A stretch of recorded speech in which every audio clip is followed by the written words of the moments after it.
In today's video, I'm going to show you exactly how to delete an accountant from Zoho Books. If you've previously given your accountant access to your Zoho Books organization and you no longer want them to have access, maybe because you're switching accountants, managing things yourself, or simply cleaning up user permissions, this quick tutorial will walk you through the entire process step by step.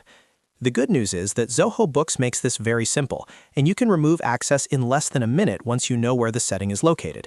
I'll show you exactly where to click so you can safely remove the accountant from your account.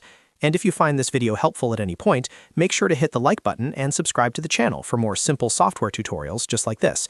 Alright, let's jump right into it. First, open your browser and log into your Zoho Books account.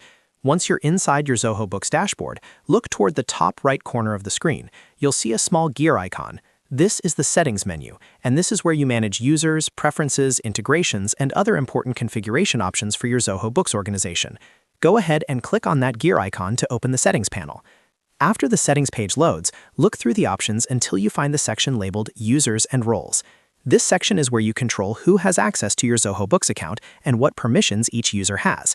Click on Users and Roles to continue. Once you're inside the Users and Roles area, you'll see a tab called All Users.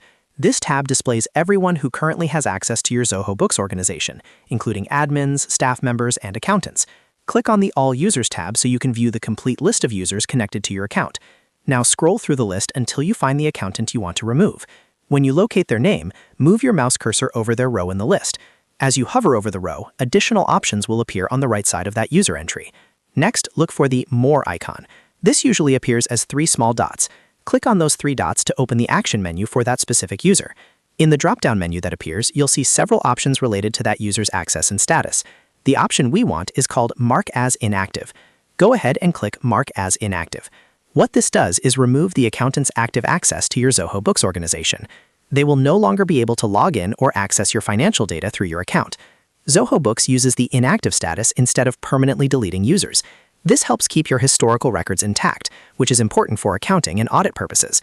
So even though the user is inactive, any past transactions, logs, or actions associated with that accountant remain properly recorded in your system. After you click Mark as Inactive, the accountant will immediately lose access to the organization. If you ever need to give access again in the future, you can simply add a new accountant or reactivate a user depending on your needs. This makes Zoho Books flexible and safe when managing user permissions. And that's all there is to it. That's how you delete or remove an accountant from Zoho Books, by marking the user as inactive through the Users and Role settings. As you can see, the entire process only takes a few clicks once you know where the option is located. If this tutorial helped you out, make sure to hit the like button and subscribe to the channel for more quick Zoho Books tutorials, software guides, and productivity tips. Thanks for watching, and I'll see you in the next video.